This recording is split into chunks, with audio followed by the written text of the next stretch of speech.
할렐루야. 지난 시간에는 말씀대로 믿어야 합니다라는 제목으로 말씀드렸습니다.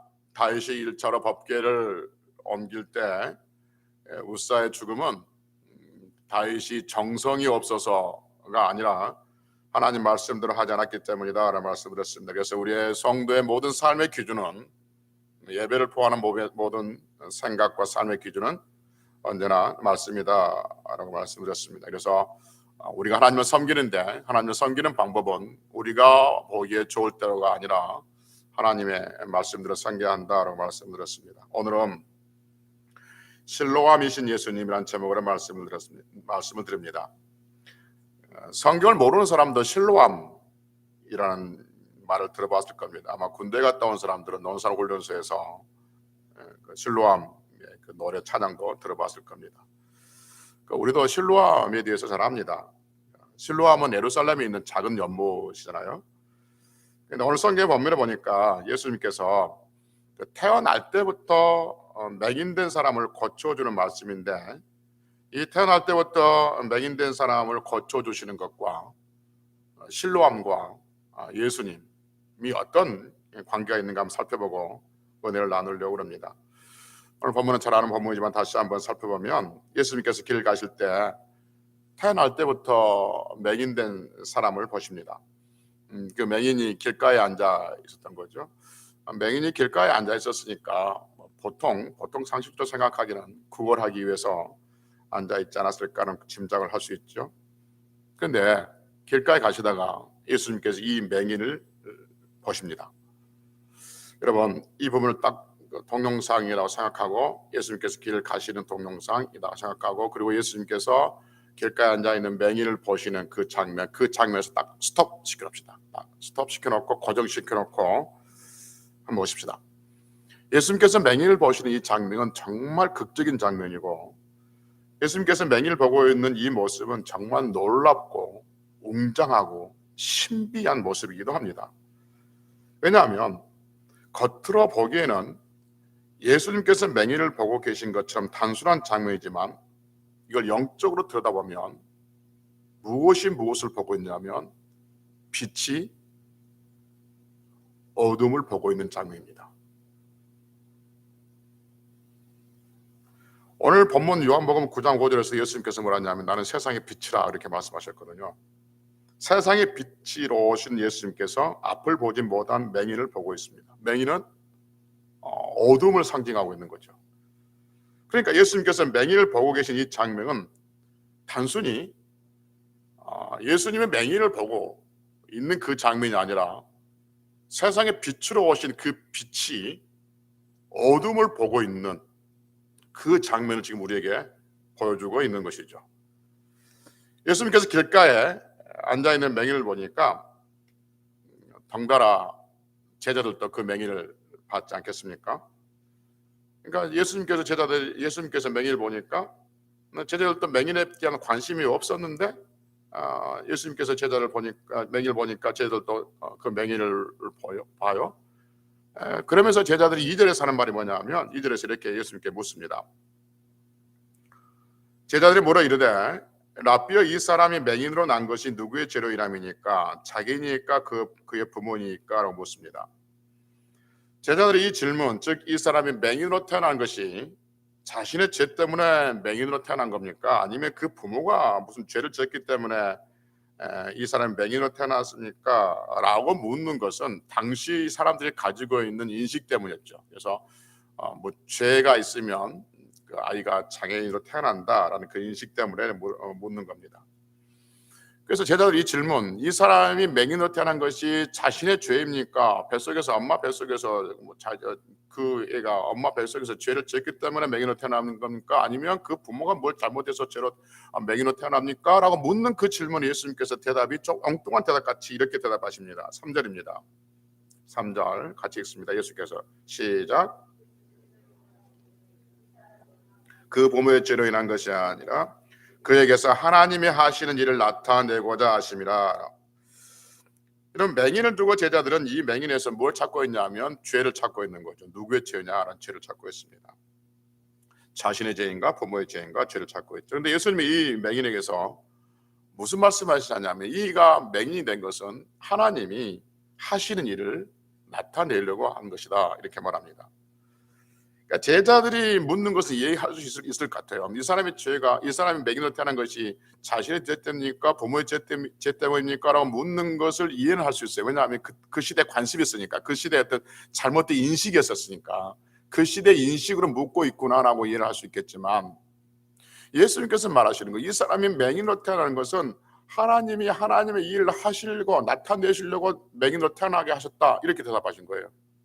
이 부분은 참 좀 곤란해진 거죠. 아니 그러면 이 사람이 맹인으로 태어난 것이 하나님께서 이 사람을 맹인으로 태어나게 하셨다고? 그래서 하나님께서 하시고자 하는 일을 하려고 맹인으로 태어나게 하셨다고? 그럼 이 사람이 맹인으로 태어난 것은 하나님 때문이네? 이런 그 질문이 되는 거죠.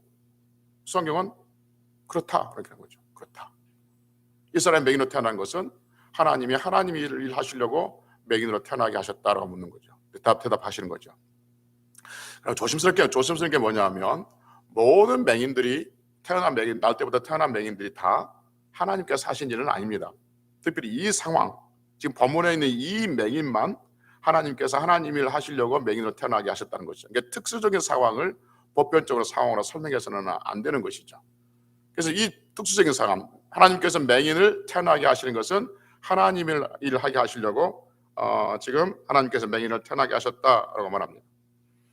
그래서 우리가 궁금한 게 뭐냐면 도대체 하나님은 어떤 일을 하시려고 엄마 뱃속에서부터 한 사람을 맹인으로 태어나게 하셨을까? 그래서 그가 맹인으로 태어나서 살게 하셨을까? 그리고 예수님이 만날 때까지 맹인으로 그렇게 힘든 삶을 살게끔 하나님께서는 허락하셨을까? 도대체 하나님께서 무슨 일을 하시려고 무슨 일을 나타내시려고 한 사람을 맹인으로 태어나게 하셨을까? 하는 궁금증이 생기는 거죠. 여러분 하나님께서 성경을 우리에게 주신 이유가 뭡니까? 하나님께서 성경을 우리에게 주신 이유가 뭡니까? 착하게 살라는 겁니까? 하나님께서 성경을 우리에게 주신 이유 여러분 수없이 들었어요. 수없이 들었는데 갑자기 물어봐서 지금 생각이 안 나는데 다시 봅시다. 요한복음 20장 21절 요한복음 20장 21절 봅시다. 많이 들었던 말씀이에요. 요한복음 20장 21절 184페이지 20장 21절 같이 읽습니다. 시작.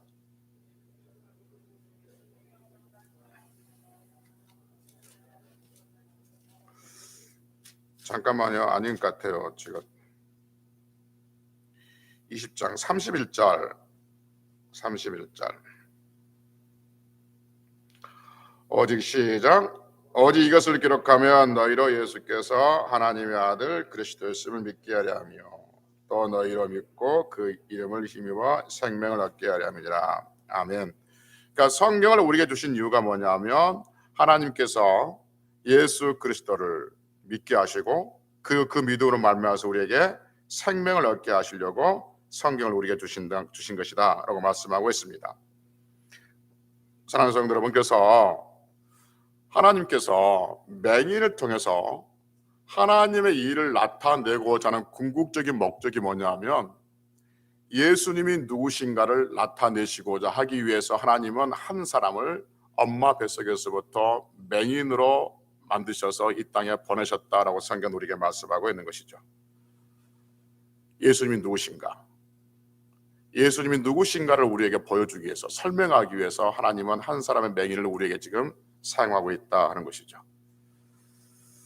계속해서 4절에 보면 예수님께서 이렇게 말씀하십니다. 4절 요한복음 9장 4절이에요.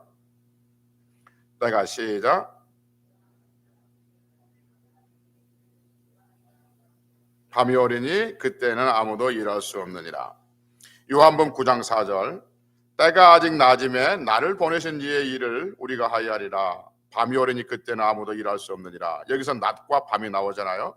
때가 아직 낮음에 밤이 오리니 낮과 밤이 나오는데 낮은 예수님이 계시는 동안이고 밤은 예수님이 계시지 않는 시간들이죠. 왜냐하면 예수님은 빛이시기 때문에 예수님이 계시는 동안은 낮이고 예수님이 계시지 않으면 빛이 없기 때문에 밤과 같습니다. 그런데 낮에는 뭘 해야 돼요? 낮에는 일을 해야 됩니다. 일하는데 어떤 일을 하죠?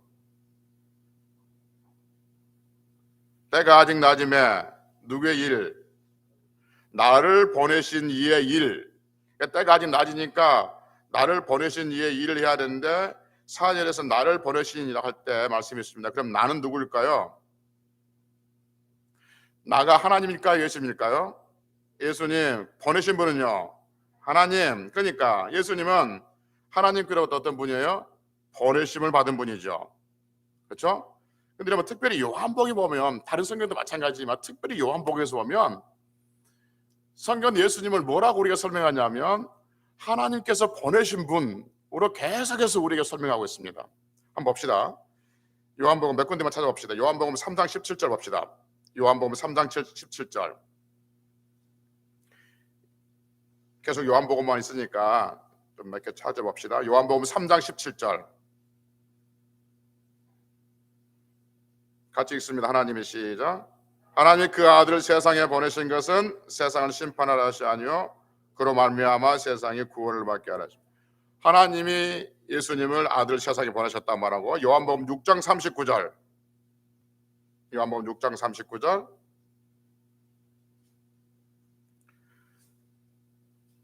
요한복음 6장 39절. 나를 보내신 시작.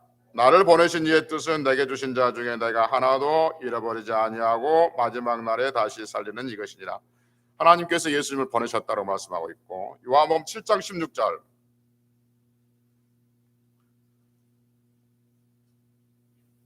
예수께서 시작. 예수께서 대답하여 이르시되 내 교훈은 내 것이 아니요 나를 보내신 이의 것이다 라고 말합니다. 요한복음 7장 33절.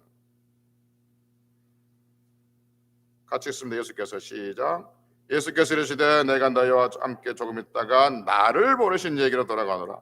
계속해서 나를 보내신 이라는 말씀이 계속해서 반복되고 있고 오늘 요한복음 9장 4절에서도 예수님은 보내심을 받았다라고 말하고 있습니다. 예수님 어떤 분이라고요? 보내심을 받은 분, 즉 보냄을 받은 분이죠. 기억해 두셔야 합니다. 예수님은 어떠신 분? 보냄을 받으신 분, 보내심을 받은 분. 이것이 오늘 설교의 큰 키포인트가 될 거예요. 계속해서 5절에 보면 예수님께서는 세상에 있는 동안에 세상의 빛이라고 말씀하시고 6절에 보면 땅에 침을 뱉어서 진흙을 이겨서 그 맹인의 눈에 발라주십니다. 그러면서 7절에서 이렇게 말씀하십니다. 7절 예수님께서 말씀하신 말씀이에요. 7절 이르시되 시작. 이르시되 실로암 연못에 가서 씻으라 하시니 실로암은 번역하면 보냄을 받았다는 뜻이라. 예 가서 씻고 밝은 눈으로 왔더라. 아멘. 예수님이 이 맹인을 어디로 보내십니까? 실로암으로 보냅니다. 그런데 실로암은 무슨 뜻을 합니까? 그렇죠. 실로암을 번역하면 보냄을 받았다는 거죠. 보냄을 받았다? 누가 떠오릅니까? 예수님이 떠오르죠. 예수님 어떠신 분? 하나님께로부터 보내심을 받은 분이죠. 실로암이 무슨 뜻이라고요? 보냄을 받았다는 뜻이라는 것이죠. 그래서 실로암은 누구를 예표하고 있냐면 예수 그리스도를 예표하고 예수 그리스도를 상징하고 있는 것이죠. 그러니까 이 맹인이 빛을 보기 위해서 어디로 가냐 하면 실로암으로 가는 것이죠. 실로암은 보냄을 받았다는 뜻이죠. 보냄을 받았다는 것은 예수님께서 보냄을 받았다는 이야기를 계속해서 요한복음에서 계속해서 우리에게 들려주신 것이 뭐냐면 예수님은 보냄을 받은 분, 즉 예수님은 실로암으로 우리가 설명하고 있는 것이죠. 그러니까 이 맹인이 눈을 떠서 빛을 보기 위해서는 누구에게로 가야 되냐면은 실로암으로 가야 되시, 이 맹인이 눈을 뜨기 위해서는 실로암 보냄을 받은 예수 그리스도로 와야 한다는 거죠. 그래서 예수 그리스도 와야만이 이 맹인이 눈을 뜰 수 있다는 것을 보여주고 있는 것이죠. 여러분 이 맹인은 이 세상, 즉 빛을 알지 못하는 이 세대, 온 인류 아담의 후손들을 상징하고 있습니다. 그러니까 이 맹인은 이 땅의 모든 사람들, 빛을 알지 못하는 사람들을 상징하고 있는 거죠. 빛을 알지 못하는 이 세상 사람들에게 하나님은 맹인을 실로암으로 보내듯이 빛을 알지 못하고 있는 맹인처럼 살고 있는 우리들을 실로암이신 예수님께로 보내고 계시는 거죠. 그리고 이 맹인이 실로암에 가서 그 물로 눈을 씻고 눈이 밝아졌듯이 우리가 실로암이신 예수 그리스도께로 와서 예수 그리스도로 인해서 우리의 눈이 밝아지고 천국을 알게 되고 보게 되고 영생을 믿게 될 줄로 믿습니다. 말씀을 조금만 더 깊이 들어갑시다. 오늘 본문에서 실로암은 누구를 상징한다고 그랬어요? 예수님을 상징한다고 그랬습니다. 그런데 구약은 실로암을 어떻게 설명하고 있을까? 구약에서 실로암은 딱 두 번 나옵니다. 실로암이라는 단어가 딱 두 번 나오는데 한 번은 느헤미야 3장 15절에서 나옵니다. 봅시다. 한번 느헤미야 3장 15절 729페이지 느헤미야 3장 15절 729페이지 봅시다.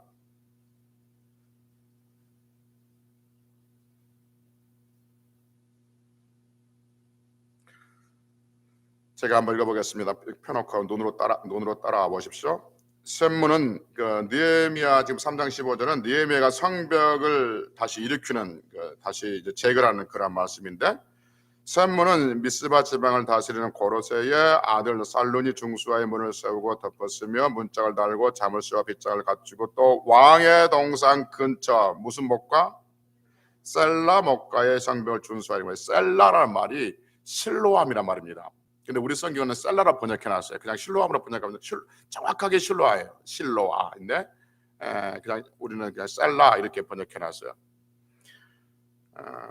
그 다음에 구약에서 또 실로암이라는 단어가 한 군데 등장하는데 어디서 등장하냐면 이사야 8장 6절입니다. 이사야 8장 6절을 다 같이 한번 해서 읽어봅시다. 이사야 8장 6절 977페이지 구약성경.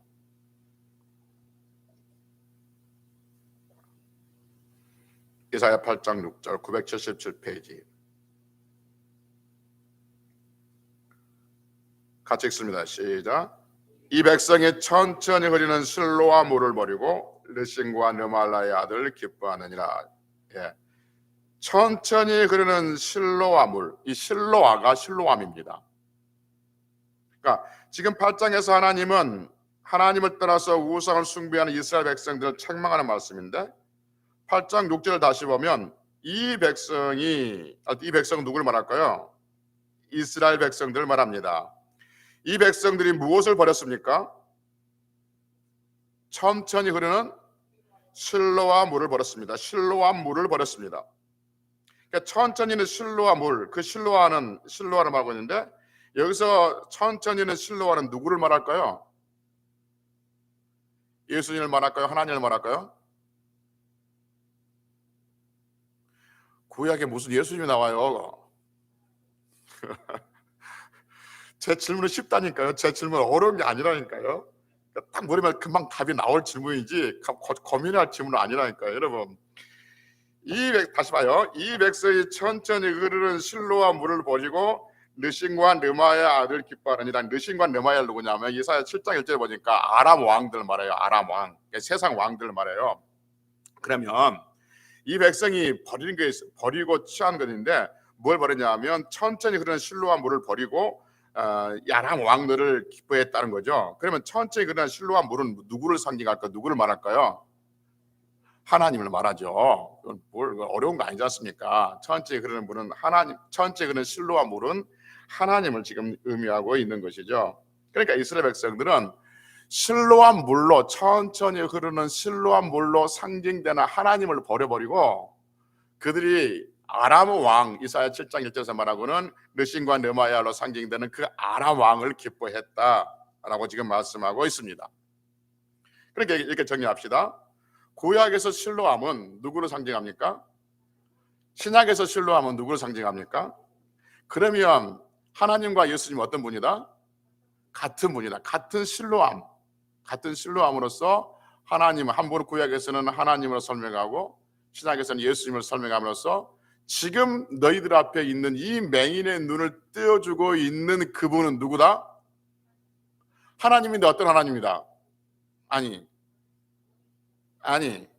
너희들이 천천히 흐르는 실로암 물을, 그러니까 지금 너 앞에 있는 이 실로암이신 이 예수님은 너희들이 어떤 실로암이다? 버려버린 실로암이다 하는 거죠. 그 버려버린 실로암, 너희들이 천천히 버려버린 그 실로암, 그 하나님께서 지금 너희들 앞에 실로암으로 오셔서 너희들에게 뭘 주고 있다? 맹인에게 뭘 주고 있다? 빛을 주고 있다. 지금 거죠. 그러니까 너희들이 버려버리는 천천히 흐르는 실로암 물, 너희들이 버려버리는 그 실로암 물을 우리 하나님께서 실로암으로 예수님을 보내셔서 그 실로암이신 예수님께서 맹인의 눈을 띄워주고 있다는 것이죠. 여기서 말하고 있는 맹인은 모든 사람들을 상징하고 있다는 말씀드렸고, 그래서 예수님께서 이 세상에 빛으로 오셨고, 그 빛 대신 너희들이 버려버렸던 그 빛, 너희들이 버려버렸던 실로암 물, 그 실로암 물이신 예수님을 하나님께서 보내셔서 이 땅에 빛이 없이 살아가고 있는 우리들에게 빛을 주신 분, 그래서 우리에게 천국을 보여주시고 알게 하시고 깨닫게 하신 분이 예수님이라는 것을 지금 이 맹인과 예수님을 통해서 우리에게 설명해 주고 있는 것이죠. 이 일, 즉 맹인된 이 사람이 맹인으로 태어나는 것은 눈에 보이는 실로암 연못을 통해서 진짜 실로암이신, 참 실로암이신 예수님을 나타내려고 하나님은 한 사람을 엄마 뱃속에서부터 맹인으로 태어나게 하셨다는 거죠. 우리 하나님은 우리 모든 인류에게 예수 그리스도께서 빛이시고 예수 그리스도께서 백성들이 버려버린 천천히 실로암 물, 그 물이 우리에게 빛으로 오셔서 우리에게 빛을 주신다는 것을 여러분과 저에게 설명하시기 위해서 한 사람을 엄마 뱃속에서부터 준비시키셨고, 그리고 맹인으로 태어나게 하셨고, 그 태어나셨던 맹인을 지금 예수님께서 길 가다가 보고 계신 것이죠. 그리고 그 맹인을 실로암 연못에 실사하게 하셨고, 그리고 고쳐주셨고, 예수님이 누구신가를 우리에게 보여주고 있습니다. 사랑하는 성도 여러분, 여러분과 저에게 예수님이 누구신가를 설명하기 위해서 우리 하나님은 한 사람을, 또는 한 민족을, 또는 자연을, 또는 동물을, 짐승들을 통해서라도 하나님은 예수 그리스도를 우리에게 설명해주고 가르쳐주고 있는 것이죠. 여러분, 빛이 없으면 아무것도 볼 수 없다는 것을 우리는 압니다. 캄캄한 밤에는 아무것도 볼 수 없어요. 캄캄한 밤에는 사물이 없어서 볼 수 없는 것이 아니라 빛이 없어서 볼 수가 없습니다. 천국을 사람들은 볼 수가 없습니다. 그리고 천국을 사람들은 깨달을 수가 없습니다. 그리고 천국은 사람들을 알지 못합니다. 왜냐하면 천국이 없어서가 아니라 천국을 비춰줄 빛을 알지 못하기 때문에 그렇습니다. 세상의 빛으로는 천국을 비출 수가 없습니다. 천국을 보여줄 수가 없어요. 그래서 어떤 과학자도, 어떤 위대한 사람도, 어떤 성인도 천국을 비춰줄 수가 없어요. 빛을 발휘할 수가 없다고 말인 거죠. 그런데 우리 예수님은 빛이세요. 여러분, 세상에 예수님이 빛으로 오셨단 말은 어떤 것을 전제로 하고 있습니까? 이 세상에 빛이 있단 말이에요? 빛이 없다는 말이에요? 이 세상에 빛이 있단 말입니까? 빛이 없단 말입니까? 빛이 없기 때문에 빛으로 오셨어요. 그런데 여러분, 이 세상에 빛이 있어요? 없어요? 빛이잖아요, 이거. 빛이잖아요, 이거. 햇빛도 빛이고 달빛도 빛이고 전기빛도 빛이잖아요. 빛이 있어요. 그런 빛 가지고는 천국을 비출 수가 없다는 것이죠. 그런데 우리 예수님이 빛으로 오셨다는 것은 천국을 비춰줄 빛이 이 세상에 없다, 그 말인 것이죠. 세상을 밝게 할 수 있는 빛이 있을지 모르지만 천국을 비춰줄 빛이 이 세상에 없는 거예요. 그래서 우리 예수님은 천국을 비춰줄 그 빛으로 이 세상에 오셨다, 그 말인 거죠. 그래서 예수님 안에 있는 자들만 천국을 알 수 있고, 천국을 믿고, 천국을 노래하며, 천국을 소망하며, 천국을 사모하며 살아가게 되어지는 것이죠. 왜냐하면 예수님은 천국을 비춰주는 빛인데, 그 예수님 믿고 있는 자체가 우리는 천국을 볼 수 있다고 말인 것이죠. 그 빛으로 이 세상에 오셨다는 것을 설명하시기 위해서 맹인을 지금 눈을 떼어주고 있고, 그 눈이 어디서 떼어지냐면 실로암에서 떼어지고 있고, 그 실로암이 누구냐면 구약의 백성들이 천천히 흐르는 실로암 물을 버려버렸던 그 실로암으로 이 땅에 오셨다는 것을 설명해 주고 있는 것이죠. 여러분, 이 말입니다. 눈에 보이는 연못, 실로암 연못, 그 눈에 보이는 연못을 통해서 보냄을 받았던 예수 그리스도를 설명하시듯이, 이 세상에 맹인의 눈을 떼어줌으로써, 이 세상의 빛을 보게 함으로써 영적인 눈이 띄어질 수 있는, 영적인 눈을 떠야만 하는 그러한 상황들을 우리에게 설명해 주고 있는 것이죠. 그 영적인 눈은 어디서만 뜰 수 있냐면, 육신의 눈은 눈에 보이는 실로암 연못이 갔었지만, 영적인 눈은 참 실로암이신, 참으로 보내심을 받은 예수 그리스도 안에서만 우리의 영안은 띄어지게 될 줄로 믿습니다. 그래서 우리의 영안이 띄어지면 우리는 하나님의 이름을 부르고 하나님의 집인 천국을 사모하게 되어지고, 그 천국을 소망하게 되어지고, 그 천국을 마음에 우리는 품고 남은 날들을 살아가게 되어지는 것이죠. 그 천국이 있는 사람들에게는 세상에 어떤 일이 있어도 우리는 능히 매일의 감사와 능히 매일의 기쁨과, 그리고 작은 일에도 기도하며 선하신 하나님께서 선하게 우리의 삶을 인도해 주실 것을 믿으며 그렇게 살아가게 되어지는 것이죠. 천국을 받는데요, 예수 그리스도는 그 빛으로 인해 가지고 천국을 우리가 지금 알고 있고 깨닫고 있는데, 이 세상의 삶이 힘든다는 건 능히 이겨낼 수 있는 힘이 되어지는 것이죠. 여러분, 그러면 이제 예수 그리스도를 믿고 영안이 뜨져서 천국을 알게 되고 믿게 된다면 어떻게 우리의 인생을 살아가야 될까 하는 고민이잖아요. 이 맹인처럼 살면 됩니다. 이 맹인처럼. 여러분, 맹인이, 우리 성경 아니까 그냥 갑시다. 맹인이 실로암 가서 눈 뜨고 돌아왔단 말이에요. 엄마 뱃속에서 태어났기 때문에 엄마도 자기 부모도 이 자식이 맹인인 걸 알잖아요. 근데 그 맹인이 어느 날 그 눈을 떠서 실로암 연못에 씻고 눈을 떠서 돌아왔단 말이에요. 그러면 부모를 비롯한 주변의 사람들이 와, 축하한다 축하한다 축하한다, 너 빛 봤지, 세상 아름답지, 너 그동안 얼마나 고생했어, 이 캄캄한 시대에서 얼마나 힘들었어, 와, 축하한다 축하한다, 야 오늘 저기 파티하자, 소 잡아라 닭 잡아라, 그렇게 사람들이 축하해 줬을까요? 아니면 그를 출교시켜 버렸을까요? 질문의 요지가, 성경을 모른다 할지라도 질문의 요지는 어딜 것 같아요? 성경을 전혀 몰라도 대충 따라잡으면은 축하해 줬을 것 같아요? 출교시켜 버렸을 것 같아요? 출교시켜 버립니다. 출교가 뭔지 알죠?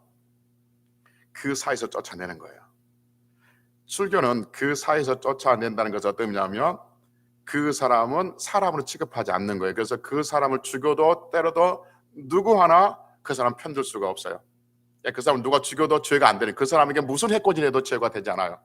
그 사람에게, 출교 당한 사람에게 먹을 것을 줬다라면 그 사람도 같이 출교시켜요. 출교 당한 사람들에게 말했다, 얼굴을 봤다, 마주 봤다 하면 그 사람도 같이 출교시켜요. 그래서 그 사람, 완전히 그 사람은, 출교 당한 사람은 사회의 매장이고 곧 죽음이에요. 그 사람부터 죽음이에요. 근데 놀랍게도 눈을 뜨고 돌아온 이 사람을 사람들은 출교시켜버려요. 심지어는 부모도 외면해버려요. 난 잘 모르겠는데, 내 아들은 맞기는 맞는데, 성경이 그래요. 내 아들은 맞기는 맞는데 제가 어떻게 눈 뜨든지 모르겠는데요. 그리고 출교시키는데 동의를 해버려요. 왜 이러십니까? 아니, 눈 뜨고 돌아왔으면 부모를 비롯한 온 주변의 사람들이 다 기뻐하지 않겠습니까? 동냥할 때마다 얼마나 불쌍하냐고, 태어날 때 그랬다고, 불쌍하다 그랬던 사람들이지 않겠습니까? 눈 뜨고 돌아왔으니까 다 칭찬해주고 축하해줘야 되는데 출교시켜버립니다. 이유가 뭘까요? 딱 하나예요. 눈을 떴다는 거죠. 누구로부터? 예수님으로부터. 무슨 말이냐면, 어둠 속에 빛이 있을 수가 없다는 거죠. 그러니까 지금 이 맹인들, 이 이스라엘 그 사람들은 온 인류는 잡았느냐면 다 어둠이에요. 어둠 속에 빛이 들어온 거예요. 맹인을 통해서 빛이 들어온 거예요. 즉 예수 그리스도가 드러나기 시작한 거죠. 그러니까 어떻게 해요? 쫓아내버린 거죠. 어둠이 빛을 쫓아내버린 거예요. 여러분, 하나님께서 지금 다시 봐요. 성경은 우리에게 말씀하시기를 이 사람이 부모의 죄입니까 자신의 죄입니까 할 때 예수님께 뭐냐면 이 사람은 부모의 죄도 아니고 자신의 죄도 아니고 하나님이 하신 일을 나타내고자 함이라 이렇게 말했거든요. 그럼 하나님이 하시는 일이 뭐냐면 예수 그리스도를 드러내는 거예요. 예수 그리스도 누구냐면 세상의 빛이에요. 그러면 이 맹인을 통해서 지금 무엇이 드러나고 있냐면 예수 그리스도가 드러나고 있는 것이죠. 예수 그리스도가 드러난 것이면 그 어둠 속에서 빛이 드러나고 있어요. 그러면 그 어둠이 그 빛과 같이 있을 수가 없는 거죠. 그래서 어둠이 빛을 쫓아내버린 거죠. 출교시켜버린 거예요. 그래서 아니 눈 뜨고 돌아오면 환영해야 할 사람들인데 왜 환영하지 않고 쫓아낼까? 당연한 겁니다. 어둠 속에 빛이 드러나니까 그 빛을 쫓아내는 거예요. 그러니까 지금 우리가 무슨 얘기냐면 우리가 어떻게 살 것인가에 대한 이야기죠. 여러분, 세상은 교회를 늘 미워하고 교회가 생긴 이래 세상은 한 번도 교회를 환영한 데가 없습니다. 늘 교회를 미워했고 배척했습니다. 예수 그리스도를 미워했고 배척했습니다. 이유가 뭐냐면 교회는 늘 천국 이야기, 이 하나님의 이야기, 세상의 어둠의 이야기, 예수께 빛 이야기를 하니까 세상이 우리를 배척하고 미워하는 거죠. 그럼 여러분, 그러한 상황 속에서 이 맹인은 자기를 출교시키는 그 사람들로 하여금 예수 그리스도를 부인했을까요? 아니면 끝까지 예수 그리스도를 믿고 예수 그리스도가 내 눈을 뜨졌다고 그렇게 고백했을까요? 이 맹인은 사람들이 출교시켰음에도 불구하고 끝까지 자기의 눈을 떼어준 사람은 예수님이다 라고 고백을 하고 있는 거죠. 여러분, 다시 말씀드립니다. 이 맹인이 출교한다는 것은 앞으로 잘 먹고 잘 산다는 거예요? 아니면 앞으로 죽는다는 거예요? 앞으로 죽는다는 거예요. 잘 먹고 잘 사는 게 아니에요. 이 맹인이 앞서 출교는 지금 눈 띄어지고 난 다음에 이 맹인은 지금 죽게 생겼어요. 적어도 눈이 뜨여지기 전에는 어떻게 하든지 먹고 사는 것에서는 지장이 없었을 겁니다. 뭐 피곤하고 빌어먹을지는 했을 망정. 그런데 눈이 뜨여지고 난 다음에 이 맹인은 어떻게 하냐면 지금 죽음으로 지금 달려가게 되어 있습니다. 아무도 그를 도와주지 않고 그를 누가 죽여도 아무도 그가 죄를 묻지 않는 상황입니다. 그러니까 이 맹인은 지금 눈을 뜨고 죽을 수밖에 없는 상황, 죽음으로 달려갈 수 있는 그 상황에도 불구하고 이 맹인은 끝까지 예수 그리스도를 붙들게 되어진 거죠. 그래서 여러분, 우리가 예수 그리스도를 믿는다는 것은 세상으로부터 잘 먹고 잘 사는 것, 그것도 우리가 기도해서 얻을 수 있긴 하지만 궁극적으로 뭐냐면 세상으로부터 미움받는 그러한 위치에 있다는 것. 그럼에도 불구하고 여러분과 저는 우리 주 예수 그리스도를 끝까지 붙들고 끝까지 믿으며 온전하게 전심으로 하나님을 섬기며 예수 그리스도를 섬기며 그렇게 살아갈 때 주께서 우리가 알지 못하는 또 다른 은혜로 우리의 삶들을 인도하시고 우리의 삶들을 천국까지 여러분과 저를 손잡아 이끌어 주실 줄로 믿습니다. 예수 그리스도로 인해서 천국을 보게 됐고 천국을 알게 된 우리들이기에 삶이 어떤 부분이 있다 할지라도 삶이 어떤 부분이 우리 힘들게 한다 할지라도 천국을 본 사람으로서의 삶이 더 능력 있고 더 힘 있고 더 건강한 그러한 성도의 삶들이 되시기를 주의 이름으로 축복합니다. 기도하시겠습니다. 전능하신